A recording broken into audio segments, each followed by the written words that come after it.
À l'étranger, l'heure n'est plus au rafistolage. Nous ne sommes pas à la hauteur. C'est l'appel du secrétaire général de l'ONU, Ban Ki-moon, aux pays du monde réunis à Lima, au Pérou, pour la Convention sur le climat.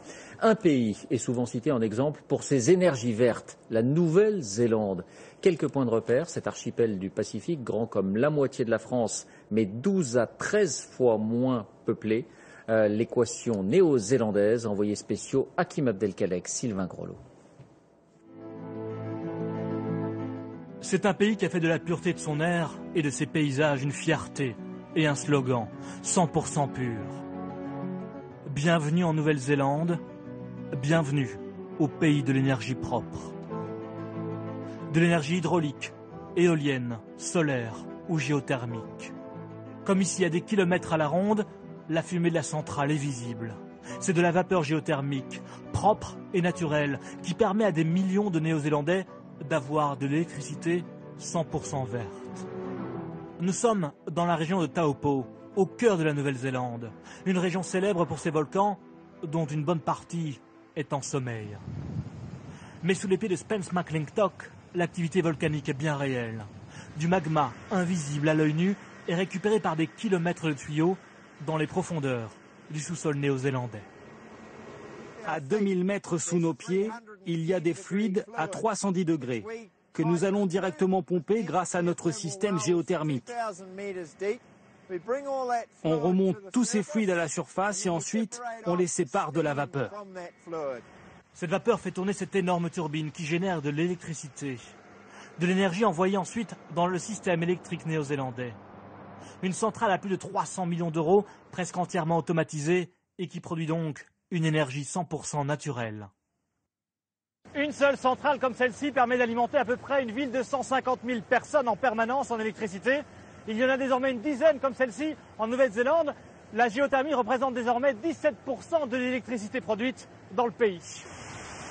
À quelques kilomètres de là, Dame Nature a gâté le pays avec des rivières qui sillonnent tout le pays. Des centaines de kilomètres de réseaux hydriques qui permettent au pays d'avoir 60% de son électricité produite par une trentaine de centrales hydrauliques comme celle-ci. Une technologie également 100% naturelle et sans aucune pollution. Tout est propre. En fait, l'eau arrive ici et fait tourner la turbine et l'eau retourne dans la rivière. Au total, 80% de l'électricité en Nouvelle-Zélande vient aujourd'hui des énergies renouvelables. Un pays qui, avec l'Islande et la Norvège, fait figure de pionnier dans le monde. Et ce n'est pas fini. Le pays veut atteindre 90% d'énergie propre d'ici 2025. Voici l'un des musées les plus importants du pays. Et sur le toit, la direction a installé il y a quelques mois 189 panneaux solaires. Combiné à d'autres initiatives, le musée a déjà réduit de 50% son empreinte carbone et économise désormais 250 000 € par an d'électricité. Nos fonds proviennent de la ville et du gouvernement, donc de l'argent des contribuables d'Auckland. Ils veulent être certains de ce qu'on fait avec cet argent et ils aiment ce type d'initiative. Dans ce quartier d'Auckland, la famille Coe fait figure de précurseur. Leur maison est entièrement recouverte de panneaux solaires depuis quelques années. Le soleil tape ici.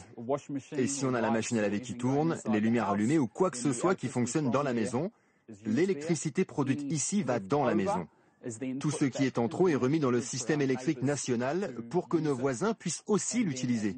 Et la nuit, quand le soleil ne brille plus, on peut se rebrancher au réseau normal. Résultat, la famille ne paie désormais plus que 10 € d'électricité par mois et par personne.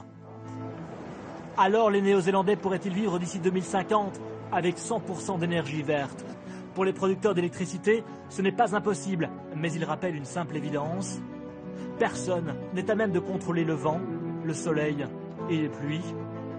En Nouvelle-Zélande, Dame Nature est peut-être généreuse, elle n'en reste pas moins capricieuse.